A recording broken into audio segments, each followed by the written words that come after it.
Welcome back to my YouTube channel. तो आज की इस वीडियो के अंदर मैं आपको बताने जा रहा हूँ कि किस तरीके से आप जेएलपीटी का रजिस्ट्रेशन जो है वो कर सकते हैं किसी भी लेवल के लिए, फिर चाहे वो N5 हो, चाहे N1 हो, N2 हो, N3 हो या N4 हो। तो उसके लिए आपको करना बहुत सिंपल सी चीज़ है। आप चाहें तो ये सब चीज़ अपने मोबाइल पर भी कर सकते हैं। सिंपली आपको अपने एक क्रोम ब्राउज़र खोल लेना है और वहाँ पर जाकर के आपको टाइप करना है मोसाई जेएलपीटी रजिस्ट्रेशन। जैसे ही आप यहाँ पर टाइप करके सर्च करेंगे तो आप नीचे पाएंगे जो इसमें सबसे ऊपर वेबसाइट दे रखी है जेएलपीटी जुलाई 2024। यहाँ क्लिक करना होगा आपको। यहाँ क्लिक करने के बाद जैसे ही अब इसके बाद जो न्यू टैब ओपन होगा उसके अंदर आपको कुछ इस तरीके का इंटरफेस यहाँ पे शो होगा। ठीक है, तो यहाँ पर N1 में कितनी सीट्स हैं और N5 में कितनी सीट्स हैं, ये सारी चीज आपको देखने को मिलेगी। यहाँ पर आपको कुछ इन्फॉर्मेशन भी दे रखी है जो कि बहुत ज़रूरी है। जब आप रजिस्ट्रेशन करने जाएँ उससे पहले आप ये 2 चीज़ अपने पास हैंडी करके रखें ताकि आप रजिस्ट्रेशन के बाद इसको ईज़िली वहाँ पर यूज़ कर सकें। तो ये 2 चीज़ हैं आपके, सबसे पहली एक आईडी प्रूफ और दूसरा आपका एक पासपोर्ट साइज़ फ़ोटो। तो आईडी प्रूफ में आप कुछ भी ले सकते हैं, Aadhaar card, voter ID card, driving licence, passport, PAN card, इस टाइप की चीज़ें, कुछ भी आप ले सकते हैं। अब आपको करना क्या है, इसको सिंपल सा तरीका बता रहा हूँ। अगर आपके पास कोई स्कैनर है फ़ोन में तो आप उसे स्कैन कर लीजिए, अदरवाइज़ आप उसकी एक neat and clean picture click कर लीजिए। आधार कार्ड है, वोटर आईडी कार्ड है, उसकी जहाँ पर एड्रेस प्रॉपर मेंशन है, उस पोर्शन की फ़ोटो क्लिक करके उसे अपने लैपटॉप में रखिए या फिर अपने फ़ोन में रखिए। एंड अपनी एक पासपोर्ट साइज़ फ़ोटो जो है उसकी भी एक पिक्चर अच्छे से क्लिक करके उसे अपने फ़ोन या लैपटॉप में रखिए। उसके बाद जो सबसे इम्पोर्टेंट चीज़ है वो है, यहाँ पर आप देखेंगे कि अगर आपके पास आधार कार्ड वगैरह का जो आईडी प्रूफ आप लगा रहे हो उसकी जो साइज़ है जेपीजी में वो होना चाहिए लगभग 10 केबी से 100 केबी। ठीक है? तो 10 टू 100 केबी के बीच में ये होनी चाहिए। और जो आप फ़ोटो लेंगे उसकी केबी बहुत ज़्यादा होगी तो आप उसे उस केबी के साइज़ को आप कैसे रिड्यूस कर सकते हैं, उसके लिए आप अ, यहाँ पर ऑनलाइन जाकर के आप ये सर्च कर सकते हैं कि ऑनलाइन इमेज एडिटर या फिर रिसाइज़र, इस तरीके से आप सर्च करेंगे तो आप वहाँ पे देख पाएँगे कि बहुत सारे जो यहाँ पर है आपकी इमेज को रिड्यूस करने के लिए बहुत सारे सॉफ्टवेयर्स हैं जो कि ऑनलाइन फ्री आपके लिए अवेलेबल हैं। तो आपको कुछ नहीं करना है, सिंपली इस पे क्लिक करना है, अपनी फ़ोटो को यहाँ पे अपलोड करना है और उसके बाद साइज़ को जो है वो अपने अकॉर्डिंगली आप इसको रिसाइज़ कर लेना। बाकी एक बेस्ट जो सॉफ्टवेयर है जो इस चीज़ को आपको करने में बहुत ज़्यादा हेल्पफुल देगा, वो उसका लिंक जो है वो मैं आपको डिस्क्रिप्शन में डाल दूँगा। ठीक है? वहाँ पे कुछ नहीं करना, आपको सिर्फ़ अपनी फ़ोटो वहाँ पर डालनी है, देन उसके बाद रिसाइज़ करना है और डन करने के बाद आपको वहाँ पर आपकी फ़ोटो जो है वो उतनी केबी के अंदर कन्वर्ट हो जाएगी और उसे आप सिंपली डाउनलोड कर लेना। अच्छा, ये सारी चीज़ हो जाने के बाद, ये दोनों चीज़ आपने हैंडी कर ली, उसके बाद आपको simply click here for registration पर क्लिक करना है। तो सबसे पहले आपको इसे साइन अप करना पड़ेगा नॉर्मली। साइन अप करने के लिए आप अपनी कोई भी ईमेल आईडी जो आप यूज़ करते हैं, उस ईमेल आईडी को यहाँ पर आप डालेंगे सिंपली। तो जैसे कि मैं अपनी डाल रहा हूँ, ठीक है? सेम ईमेल मुझे कंफर्म करना है तो मैं इस ईमेल को उठा के यहाँ पे रख देता हूँ। और पासवर्ड के लिए अब आप कोई भी पासवर्ड, स्ट्रॉन्ग पासवर्ड बना सकते हैं, जैसे कि मैं अपने लिए ले लेता हूँ टेम्परेरी। अच्छा, ये पासवर्ड बहुत इंपॉर्टेंट है तो इंश्योर ये करना है आपको कि इस पासवर्ड में कोई दिक्कत ना हो, ताकि इन फ्यूचर इसी से आपका जो रिजल्ट है वो इसी से आपका निकलेगा। ठीक है? क्योंकि शायद मैं ये बना चुका हूँ तो इसलिए ले नहीं रहा है। कोशिश करें कि ये जो पासवर्ड आप बनाएं वो नंबर्स में बनाएं। ठीक है? तो जैसे कि एग्जांपल के लिए मैं ले लेता हूँ कोई नंबर। तो पासवर्ड जो आप बनाएं वो नंबर से बनाना, न्यूमेरिकल जो बनाएंगे वही आपका ये लेगा, अदरवाइज जो आप अगर आप इसे अल्फाबेट से बनाएं तो वो मुश्किल ही ले पाएगा। तो इसके बाद मैं अपना कॉन्टैक्ट नंबर जो है, डिटेल्स जो है वो यहाँ फिल कर देता हूँ। यहाँ पर पूछ रहा है कि आपको कोई फिजिकली डिसेबिलिटी है या नहीं, तो नहीं है तो नो पे क्लिक करेंगे और यहाँ पर इस कैप्चा को हम फिल करेंगे और साइन अप पर क्लिक करेंगे। इसके बाद होगा क्या कि आपका जो वहाँ पर आपने ईमेल एड्रेस डाला था, उस ईमेल एड्रेस पर एक पासवर्ड सॉरी एक लिंक पहुंचेगा। ठीक है? तो आपने करना क्या है, आपको सिंपली अपने उसी अ, जो आपने मेल डाला थी, यहाँ पे मेल एड्रेस डाला था, उस मेल एड्रेस के लिए आपको जीमेल पे जाके एक बार चेक करना पड़ेगा। आप चाहे तो अगर फ़ोन से कर रहे हैं तो डायरेक्टली आप फ़ोन से ले सकते हैं। जो आपने ईमेल एड्रेस डाला होगा उसी ईमेल एड्रेस पर एक जो है आपका ये लिंक पहुंचा होगा। आप चाहें तो वहाँ से डायरेक्ट कर सकते हैं। तो सबसे इम्पोर्टेंट चीज़ मैं आपको बता रहा था, जैसे कि जैसे ही आप यहाँ पे इन्फॉर्मेशन डालेंगे साइन अप में, साइन अप के बाद आपकी ईमेल पर जो है वो मेल जाएगा, उस मेल को आपको ओपन करना है और वहाँ पर दिए गए लिंक से ही आप जो है उस पर क्लिक करके इस न्यू पेज पर आएँगे। तो मैं आपको एक बार वो लिंक बता देता हूँ, किस तरीके से वो लिंक शो करेगा।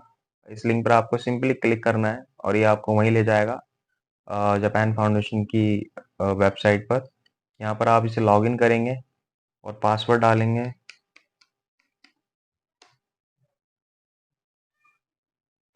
तो आप इस पेज पर आ जाएँगे, ठीक है?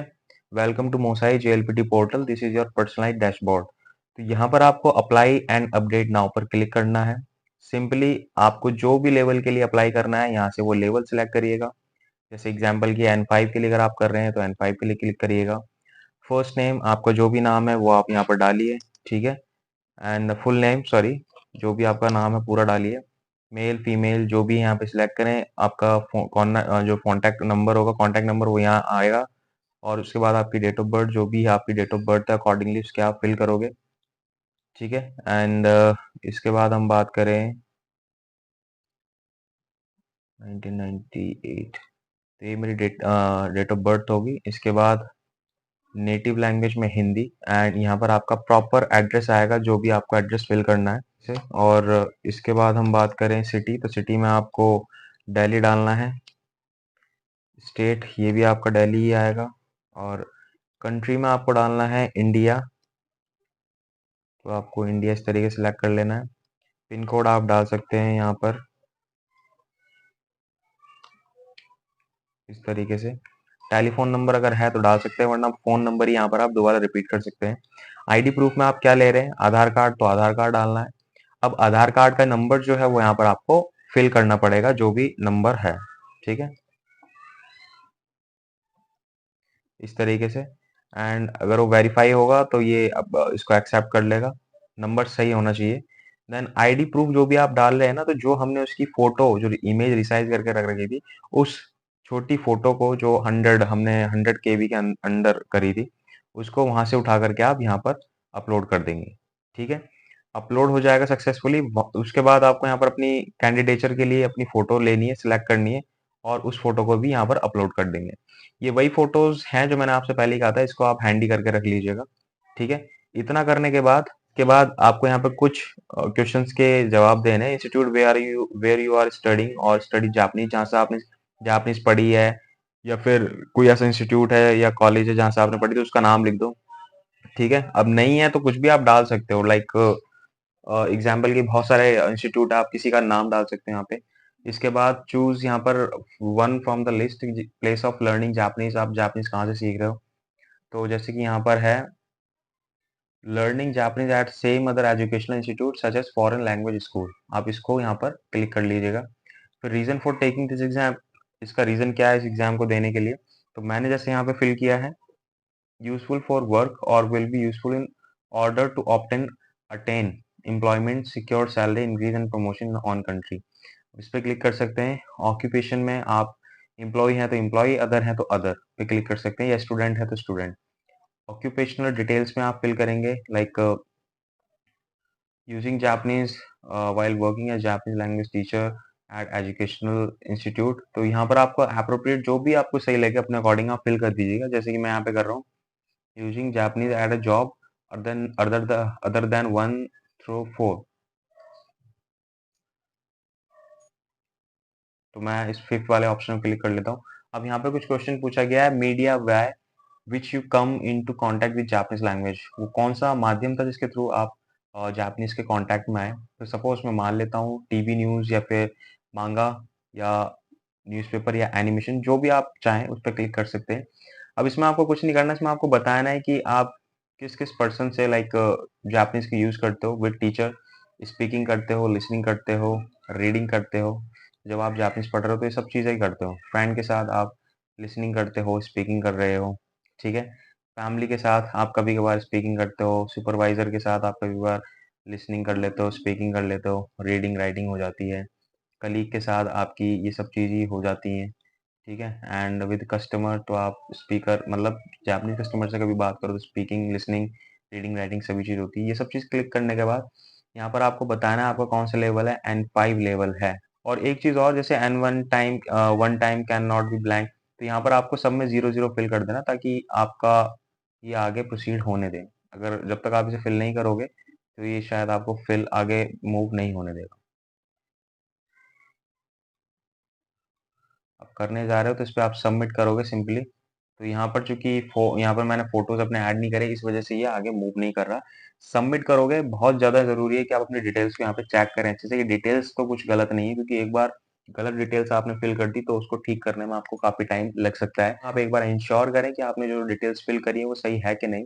और लास्ट में सबमिट करने से पहले आप इसको अच्छे से एक बार क्रॉस चेक कर लेना, उसके बाद ही आप सबमिट करना। जैसे आप सबमिट करोगे नेक्स्ट पेज आएगा आपका पेमेंट का। ठीक है, वहां पर एक बार कोड आएगा तो आप उसे आराम से स्कैन करें, स्कैन करके जो पेमेंट होगी वो आप पेमेंट कर दीजिएगा। बस आपका रजिस्ट्रेशन यहीं पर पूरा हो जाएगा। और रजिस्ट्रेशन हो जाने के बाद आपको वहां पर एक्नॉलेजमेंट प्रिंट का ऑप्शन आएगा। तो आप उस स्लिप प्रिंट को जो है प्रिंट करके रख लेना फ्यूचर रेफरेंस के लिए।